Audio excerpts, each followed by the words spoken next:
Hello, thank you for joining.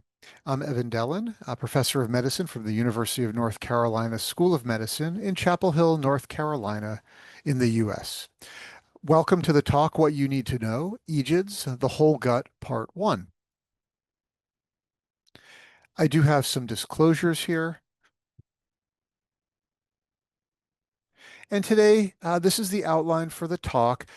For my talk, I'll be focusing on the first two topics here, the different parts affected in the gut and the terminology for EGIDs, and then talking about epidemiology. Is it rare or underdiagnosed, as well as the history, prevalence, and incidence.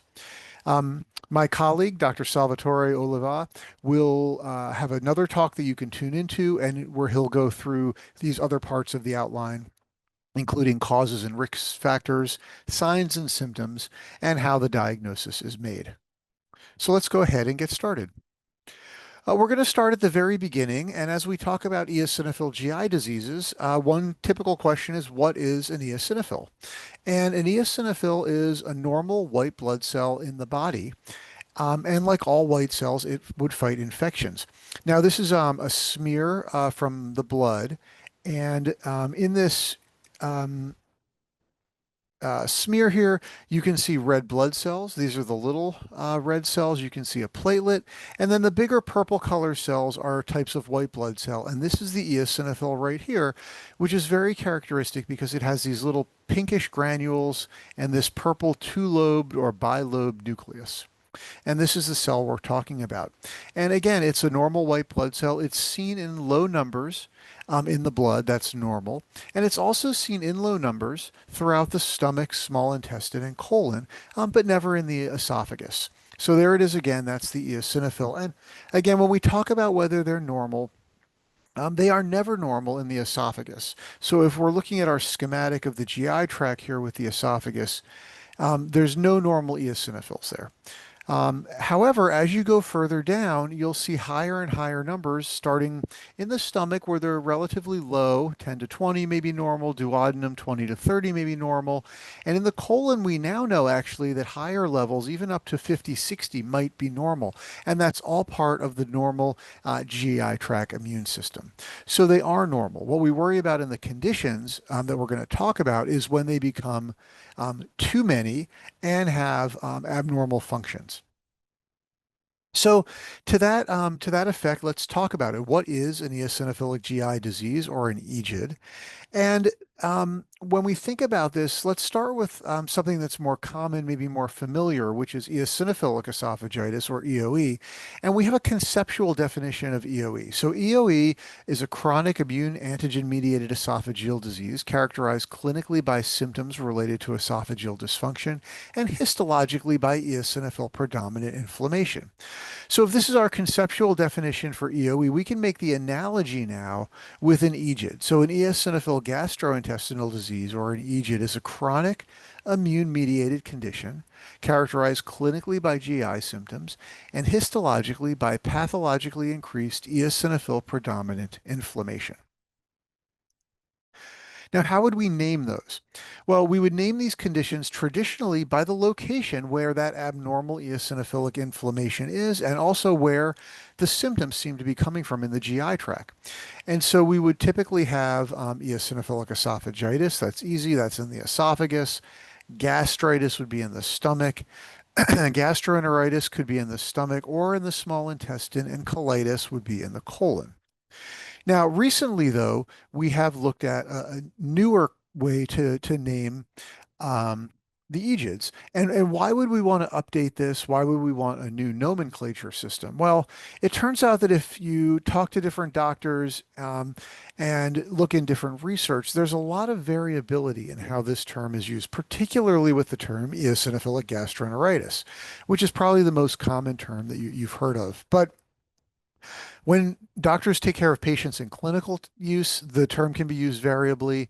In research literature and published papers, the term is used variably.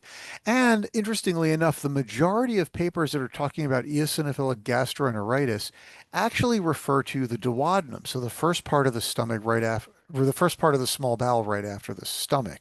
Because when we do an upper endoscopy, we only get down to the duodenum. And so that's really where our samples are. They're from the duodenum. And so the problem with this is it leads to imprecision, both when we in clinical practice, when we take care of patients, and in research. So there was a decision that we needed to standardize this and have a common language for the disease names. And this would be really important before we could put out guidelines for how to diagnose and treat these conditions. And this is just an example.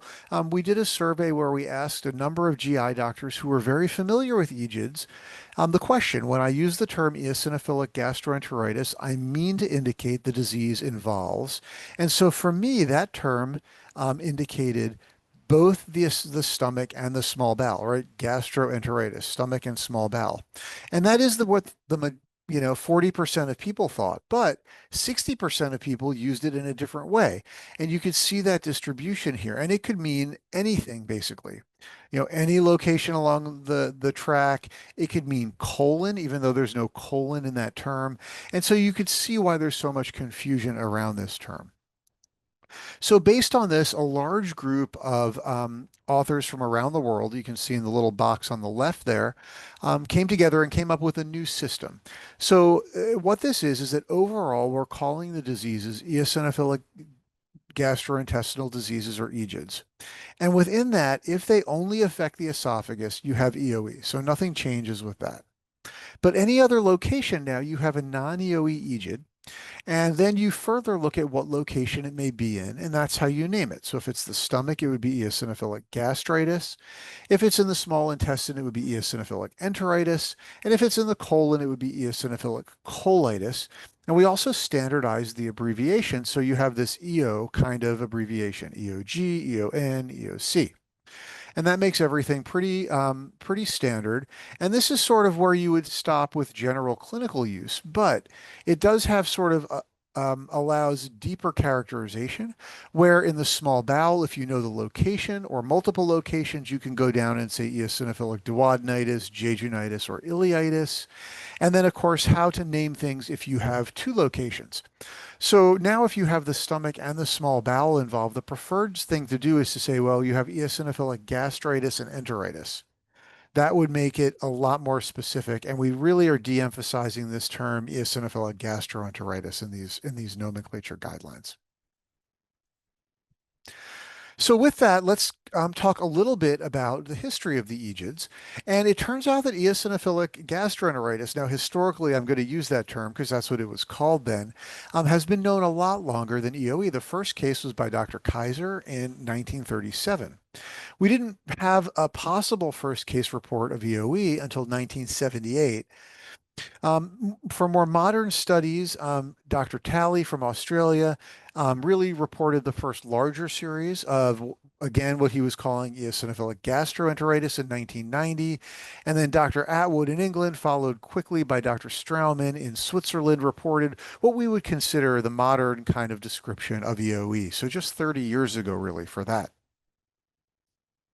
Now, when we look at the amount of research that's been done in these conditions, you can see that the amount of research in EoE is increasing very rapidly and continues to increase even in the last few years, whereas the other non-EoE EGIDs are much less research, but you're still in the last few years seeing now an increase in research and interest in these conditions.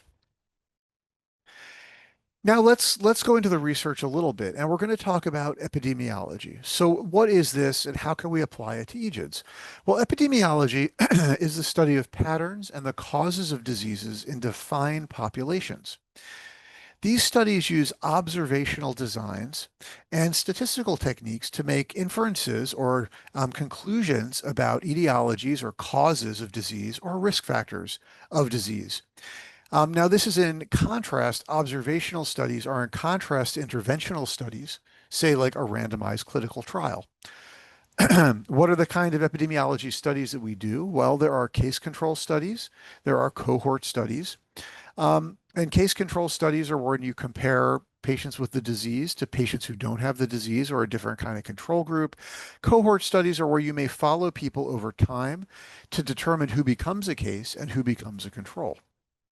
When you do these kind of study designs, it requires consideration of bias and confounding. So these are factors that may impact how we interpret the results. Could the results be due to other causes than just the factors that we're looking at? And then this is often a starting place for hypotheses to be tested in experimental studies, again, like clinical trials. So how might we apply epidemiology to EGIDs? Well, we can use epidemiology to do some simple things like describe case characteristics, to define the disease. And then you could get a little bit more complicated. You can characterize the number of cases. This is the incidence or the number of new cases over a certain period of time, or the prevalence, the number of known cases over a certain period of time. We can use it to characterize trends, what's happening over time in the number of cases. And then you can describe the natural history. What happens to people with this condition if you don't treat or intervene? And then you can go to even another level of complexity where you're starting to identify patterns of cases and look at risk factors. Why might people actually get these diseases? And overall, the goal for these kind of studies is to learn how to treat and learn ultimately how to prevent the disease. So let's first turn to the characterization of the number of cases and answer the question, really, are EGIDs rare? We'll start with EoE, and there's a lot more data on EoE than there are the non-EoE EGIDs, and it turns out EoE is not so rare anymore. Now, this is a study that was a systematic review and meta-analysis, which means they searched the literature, found every paper on epidemiology of EoE, and tried to synthesize that data using some statistical techniques. And as you can see, they looked at data from the mid 70s all the way to 2022. And the numbers they provide are averages. And so first of all, you can see that in general, EoE is a global disease. You can see reports out of the US, South America, Western Europe, and Australia. But you can see essentially not much at this time in Africa, the Middle East, or a lot in Asia, although there are quite a few studies now in Japan and China, and also the Middle East. Now, if you look at trends in the prevalence, the number of cases total, you can see that over the past 25 years or so, there's been a steady increase in the number of cases. And they found the same for the number of new cases. So they estimate that the number of new cases is about 5 per 100,000 people, and the total number of cases is about 40 per 100,000. Now, the thing to understand, though, is that that number 40 is an average over this entire time frame. So we might ask, well, what's going on more recently?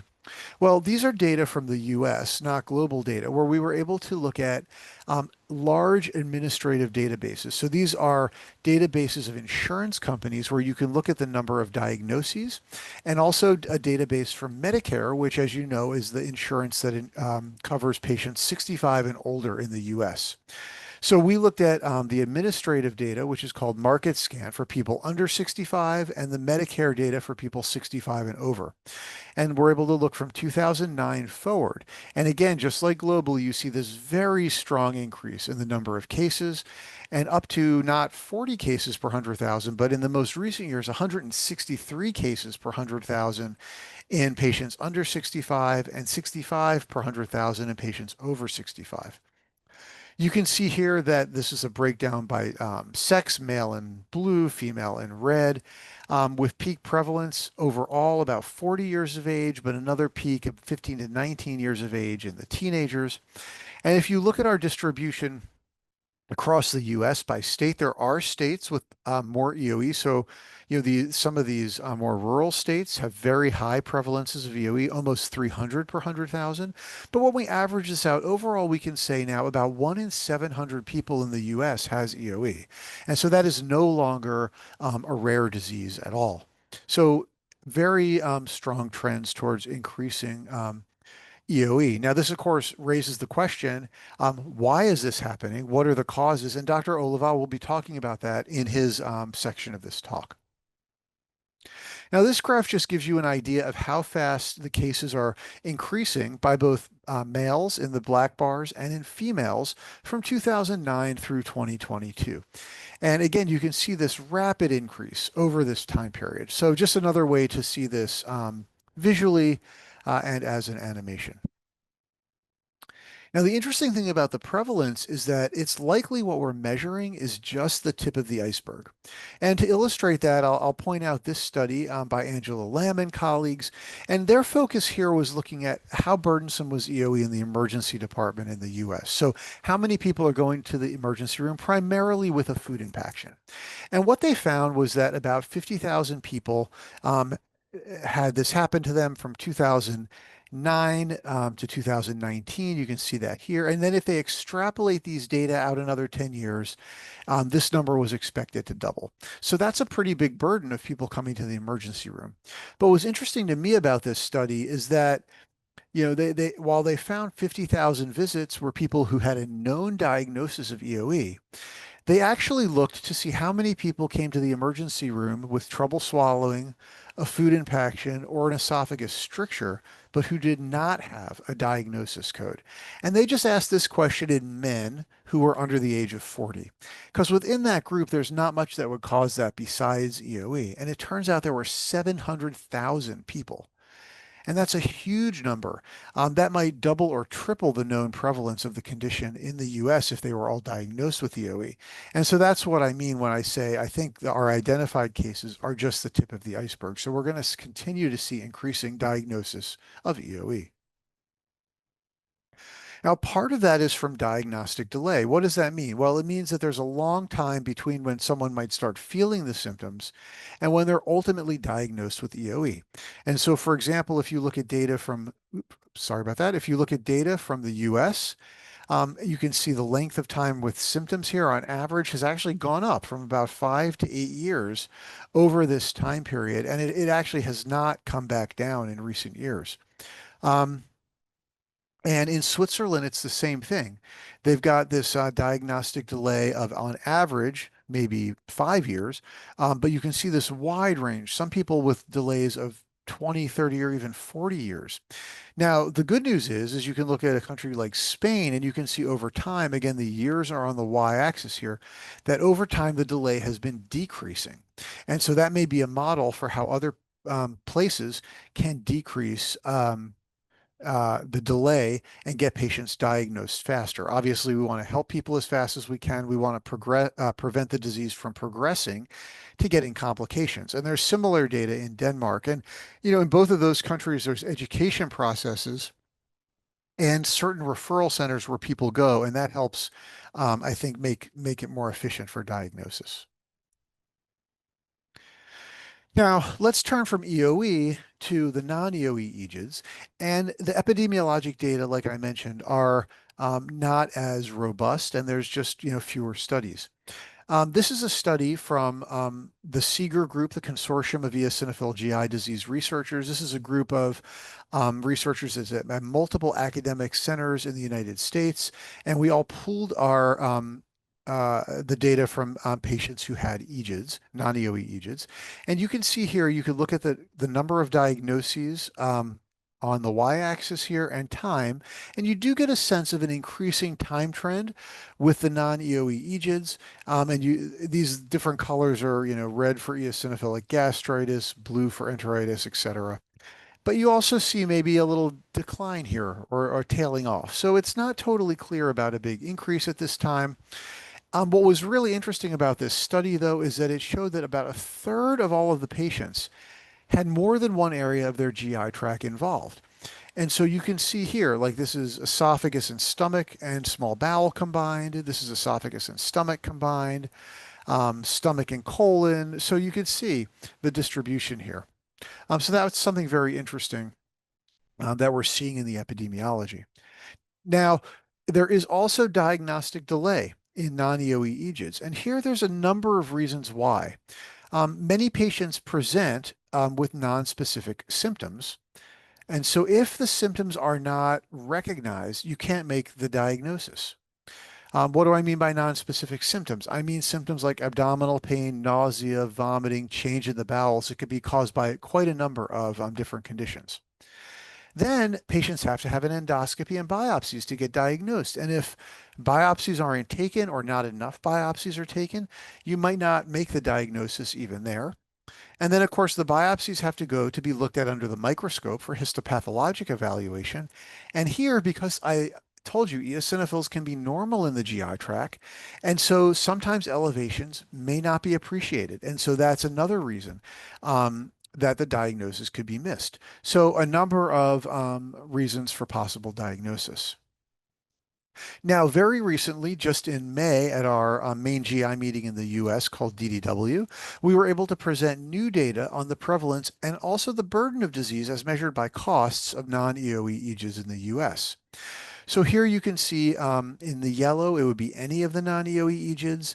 This would be stomach or stomach and small bowel, and lighter blue would be the colon. And this is combined because there isn't a separate code just for enteritis as of yet. And if you look from 2009 through 2020, 22, you do see maybe a slight increase from there, but also not the same kind of very steep, inexorable increase that we saw with EoE. This one is in the market scan patients.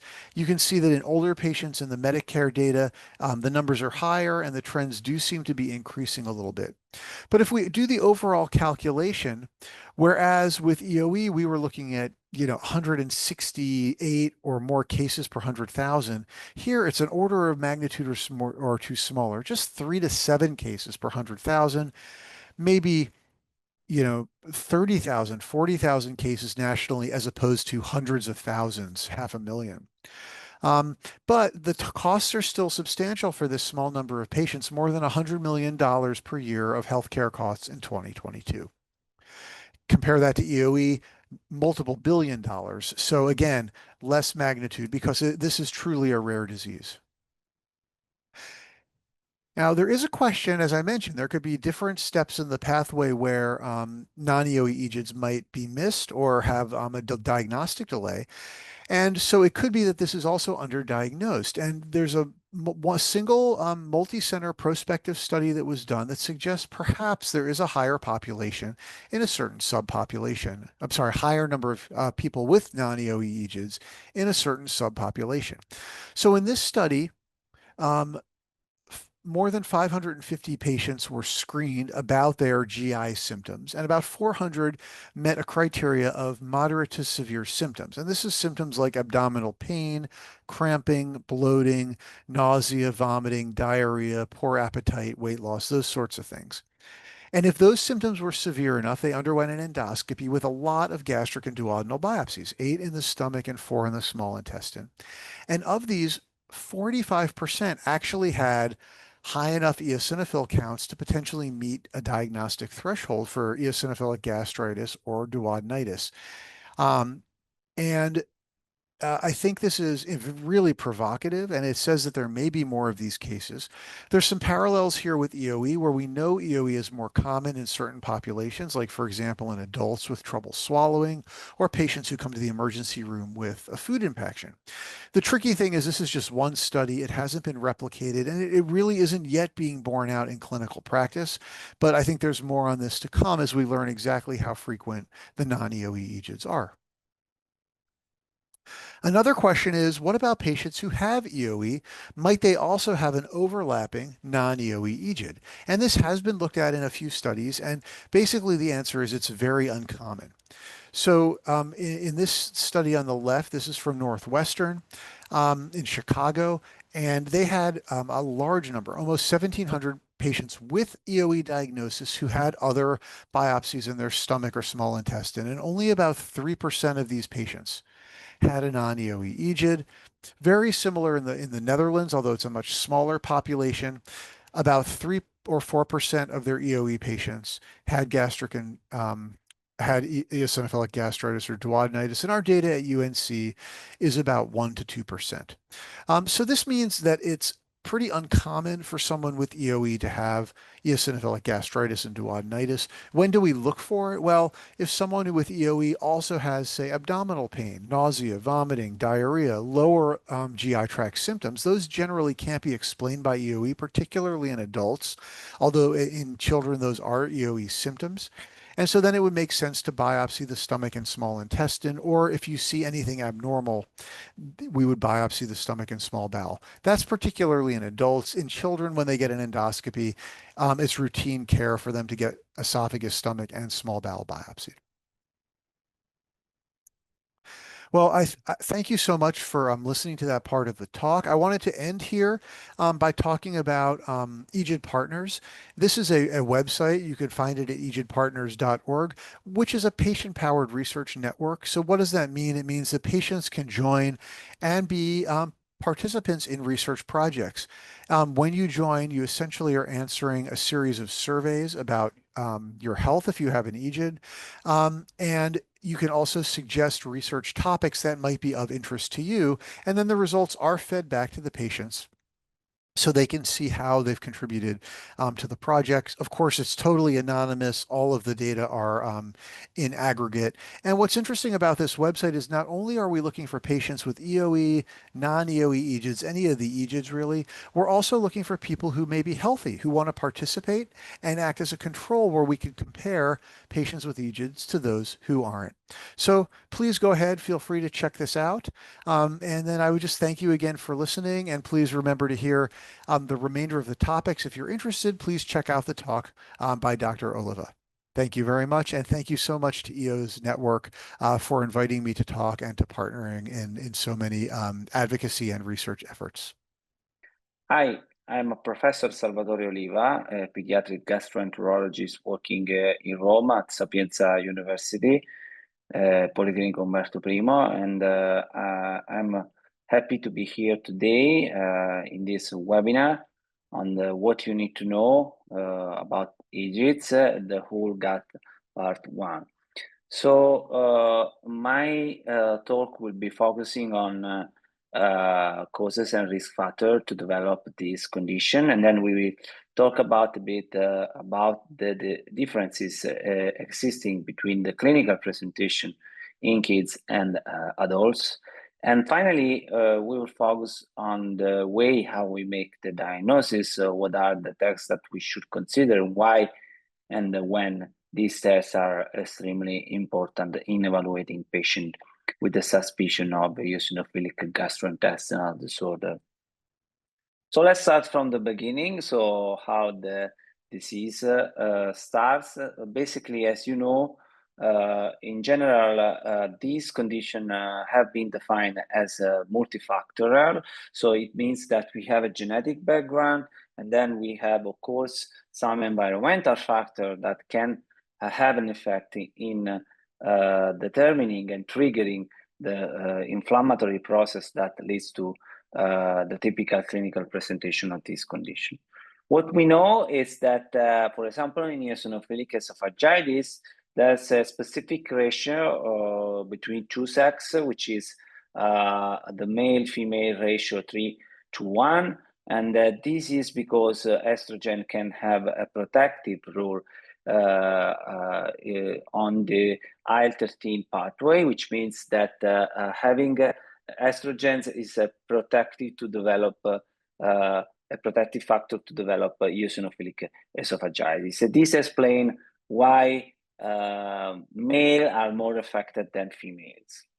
The same cannot be replicated in eosinophilic gastroenteritis and eosinophilic enteritis, as well as in eosinophilic colitis. So it is true that there's a specific ratio in eosinophilic esophagitis, but this is not the case for other eosinophilic disorder, non-EoE diseases. Even if these conditions are still related to the presence of an atopic background. So it seems that we have the same genetic background, but there's much more influence of the sex in the eosinophilic esophagitis compared to eosinophilic gastritis or eosinophilic enteritis. And we know that having one or more allergic condition is more common in patients with eosinophilic gastrointestinal disorder compared to those who did not have this condition. Even if, of course, it's much higher the prevalence in eosinophilic esophagitis, but still there's a significant increase of patients having atopic background, eosinophilic gastritis or gastroenteritis, and eosinophilic colitis. So the point and the pathophysiology is always that we have some triggers, and in most of the cases, these triggers are food antigens that can be present many foods that we usually eat every day, and then this food in some specific condition in which there's an epithelial barrier defect in the esophagus or in the intestinal epithelium, this food antigen trigger the type 2 inflammation, and the type 2 inflammation is on the based on the presence of eosinophils, that are those cells who we count to make the diagnosis. What we know from molecular analysis in this patient that can have eosinophilic gastrointestinal disorder and other atopic condition is that, of course, there's this type 2 inflammation based on typical type 2 cytokines like IL-4, IL-5, and IL-13, but this is not the case in the eosinophilic colitis. So apparently, this condition is a sort of mix between IBD and a typical type 2 inflammation. So while eosinophilic gastritis, eosinophilic enteritis are much more similar to the type of inflammation that we can have in eosinophilic esophagitis, eosinophilic colitis seems something different from the group of these conditions that are much more atopic than other type of inflammatory process. So eosinophilic colitis, as this study from SIGAR consortium demonstrated, is a sort of unique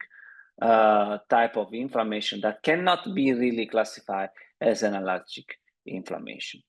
So let's now move on the clinical presentation and the differences existing between kids and adults. So I would like to stress the point that when we want to evaluate this condition in practice, we need to remember that these are very uncommon. So this is just an example to give you the idea how much difficulties make the diagnosis in patients with eosinophilic gastrointestinal disorder.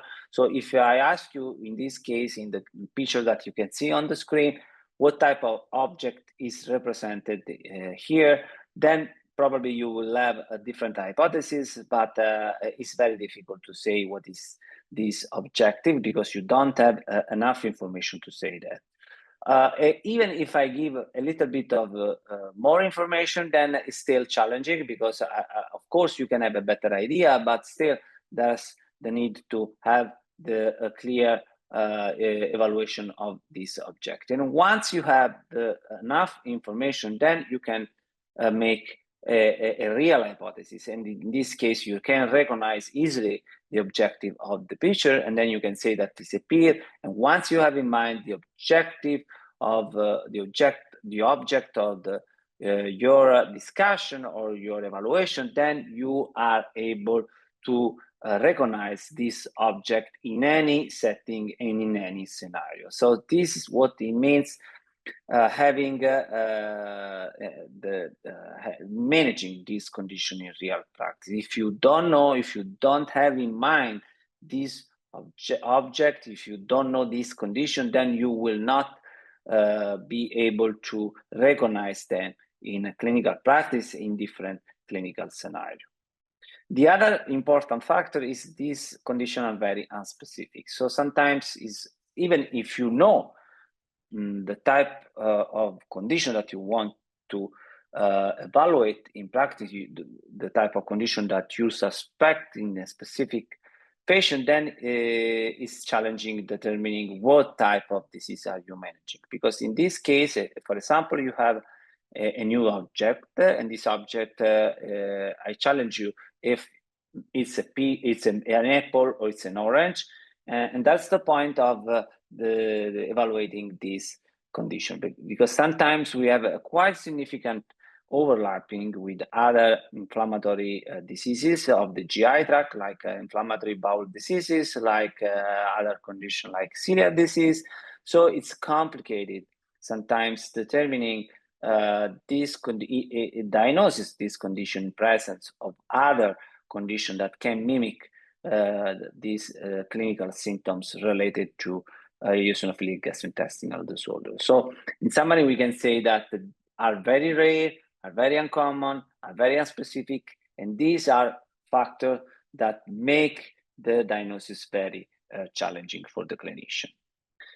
But what we know, to have the clinical presentation, we need to combine the site of the inflammation, the extent of the eosinophilic inflammation, and also the depth, because we know that compared to eosinophilic esophagitis, in eosinophilic non-EoE eosinophilic gastrointestinal disorders, so those disorders beyond the esophagus, then we can have an inflammation all over the GI tract. And this is the reason why we use the nomenclature, eosinophilic gastritis, eosinophilic enteritis, because of the combination of the different GI segments. But we need to keep in mind that the combination between these three factors, site, extent, and depth of the inflammation, so mucosal, muscular, or serosal form, make the clinical presentation different.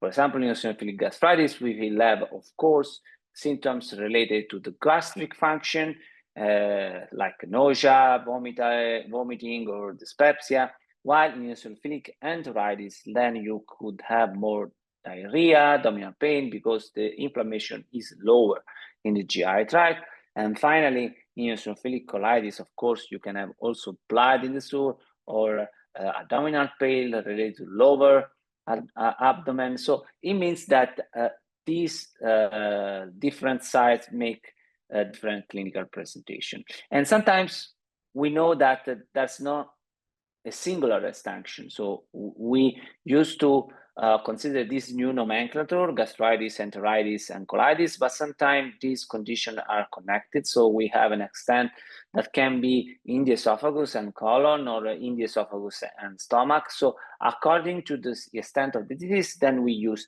different nomenclature and different classification.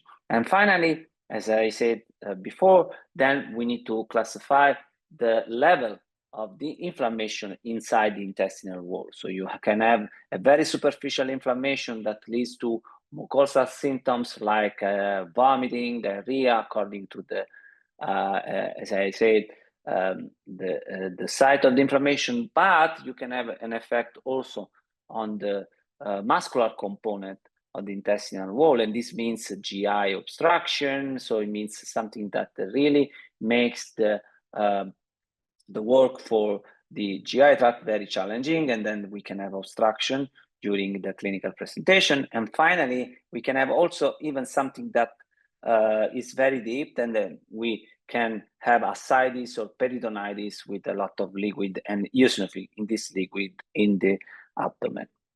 In terms of differences existing between kids and adults, in eosinophilic esophagitis, we know there's a significant difference, but in non-EoE EGIDs, most of the cases we have similar clinical presentation. The only difference that we can really well appreciate is the fact that, of course, in kids you have a body that is in development, so it means that you can have a failure to thrive compared to loss of weight that can happen more frequently in the adult population. While in eosinophilic esophagitis, you know, we have very specific esophageal symptoms in older ages, while in the younger ages, then we have unspecific symptoms like vomiting and groin failure. In patients having non-EoE EGIDs, we can have also systemic symptoms like fatigue, anemia, headache. So these symptoms usually are present together with GI symptoms. And in case in which we have a very severe inflammation in the small bowel, then we can have also hypoalbuminemia that is always a sign of sort of malabsorption. And this is the reason why we can have also edema in the legs or in the lower part of the body. As I said, the point is that the type of symptom that we observe frequently in practice, as you can see here, regardless if we want to assess eosinophilic gastritis or gastroenteritis or colitis, are symptoms that can be present in most of the patients with irritable bowel syndrome, so IBS. So these symptoms that are not specific make the diagnosis and the suspicion of this condition very challenging. So the point why we cannot easily diagnose eosinophilic gastrointestinal disorder is related to the fact that the clinical presentation is very subtle, it's very unspecific, and is shared with many other more common conditions like IBS, as I said, that can make the diagnostic process more challenging. So let's now talk about the diagnosis, because as I said, we are in the place in which we want to have a clear diagnosis as much as possible. So for eosinophilic esophagitis, we have a very clear path for the diagnosis. So we need the presence of esophageal dysfunction symptoms. So it means GERD-like symptoms or dysphagia or food impaction. These condition, this type of symptom, even if are difficult to assess, dysphagia is always difficult to assess because patients have adaptive behavior, but these symptoms are in a sort of way quite specific of esophageal dysfunction, so we can recognize if we look for these symptoms. And then we have typical endoscopic lesion, and finally we have, of course, the need for having a positive histology with the eosinophilic infiltration more than 15 eosinophil per high power field in the esophageal mucosa. But for non-EoE EGIDs, the path is much more complicated because it's not standardized as in eosinophilic esophagitis, in which we have a plenty of guidelines, while in non-EoE EGIDs, we have a very recent pediatric guideline, but that has been published last year, and now we hope that we will have a new guideline by this year, even in adults. What we can say about lab tests, in most of the cases, we can have blood eosinophilia, but this is not, of course, always present. So it's ranging in, according to the literature, in 20–80% of cases. As I said, we can have low serum albumin or anemia because of the malabsorption.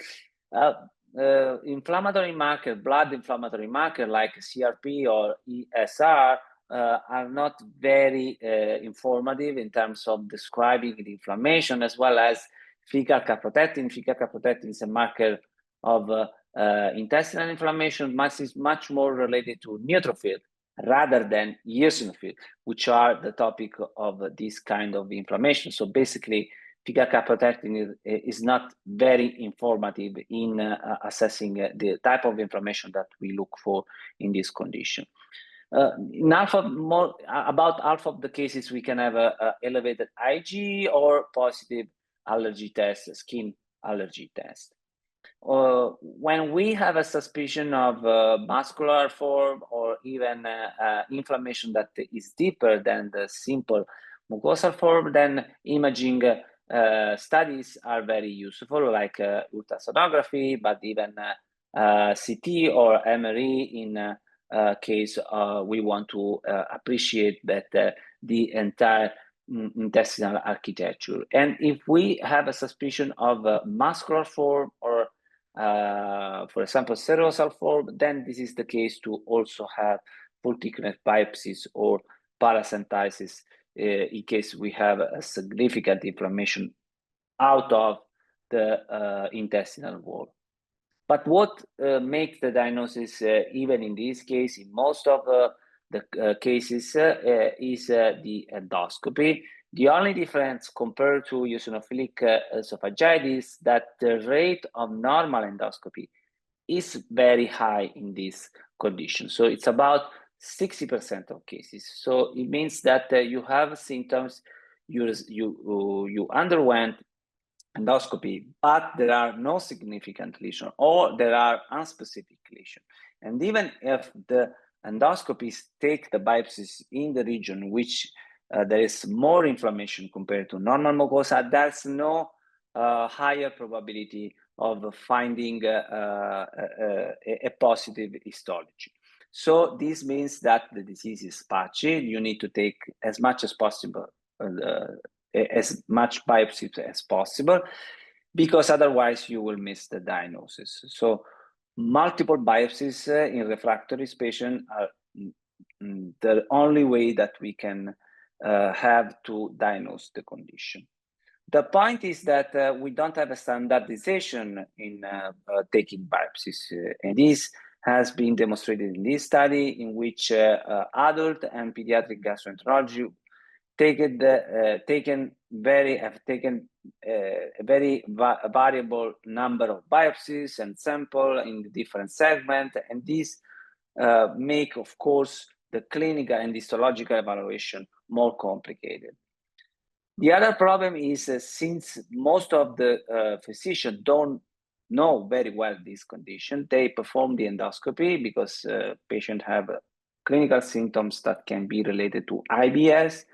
And they found a normal mucosa, which is, I mean, half of the cases which we have this condition. And then they say, okay, that's nothing. They do not take biopsies. This is a critical problem because leads to the repetition of the endoscopy because of, as you can see here in this study, about 40% of the patient evaluated in this study received a diagnosis in the second or the third endoscopy. So this means that in the first endoscopy, the quantity of biopsies was not enough, or the biopsies were not taken at all.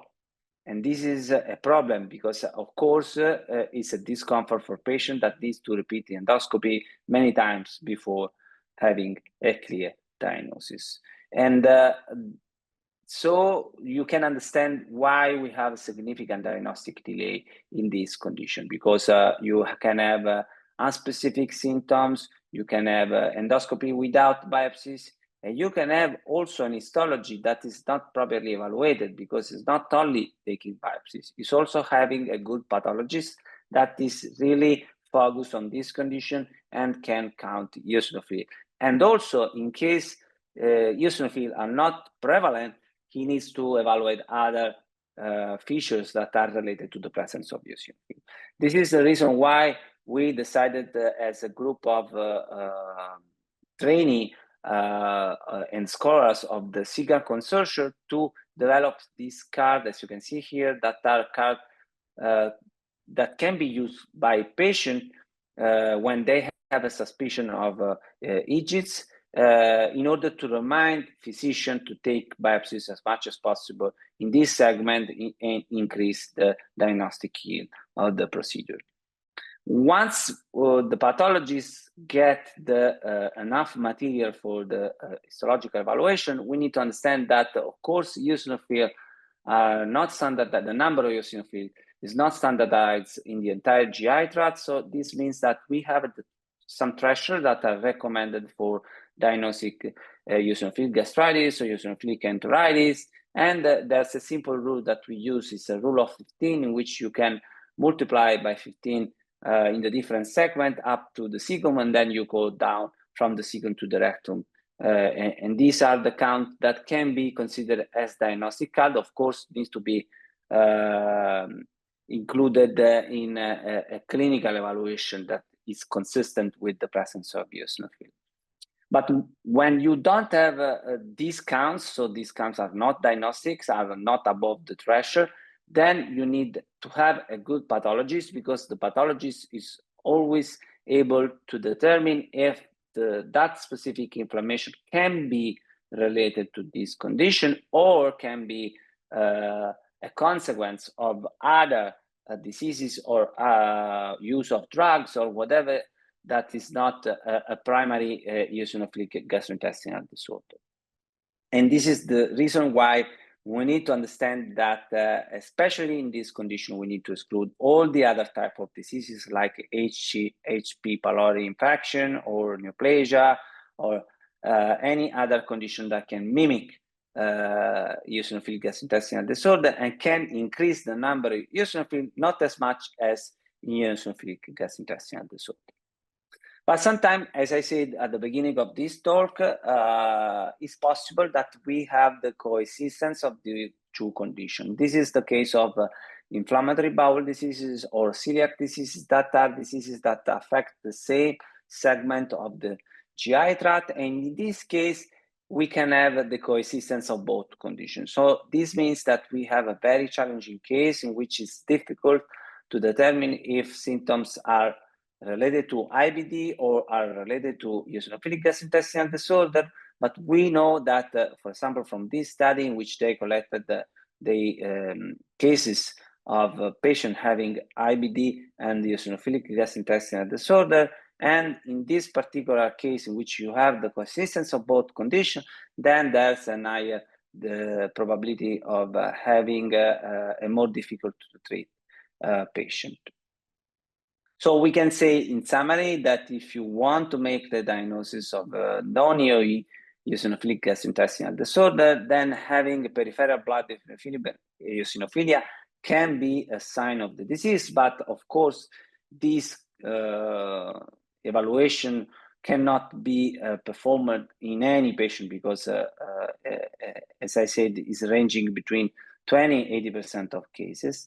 If you have a mucosal disease, then the endoscopy is the gold standard for the diagnosis, but you should not forget that it's important to take biopsies even in case of normal mucosa, because it happens very frequently. In case of muscular diseases, it's more useful having imaging as a tool to describe the presence of intestinal wall inflammation. And finally, if you have a form of ascites, then you need also to collect the liquid from the abdomen and a diagnostic paracentitis is necessary to find the presence of eosinophil. And in any case, muscular, serosal, or mucosal form, it's important to exclude any possible condition that can lead to this increase of eosinophil in the GI tract. So what is important in the end is recognizing this condition because we know this condition. So increasing the awareness among patients, among physician and expert of the disease is the only way to recognize this condition, to say their name, and to make the diagnosis for the benefit of our patient. I would like to thank you all for the attention, and if you have any question, please contact me and write me an email. I will be happy to answer your question. Thank you very much, and thanks again to EOS Network for organizing this webinar.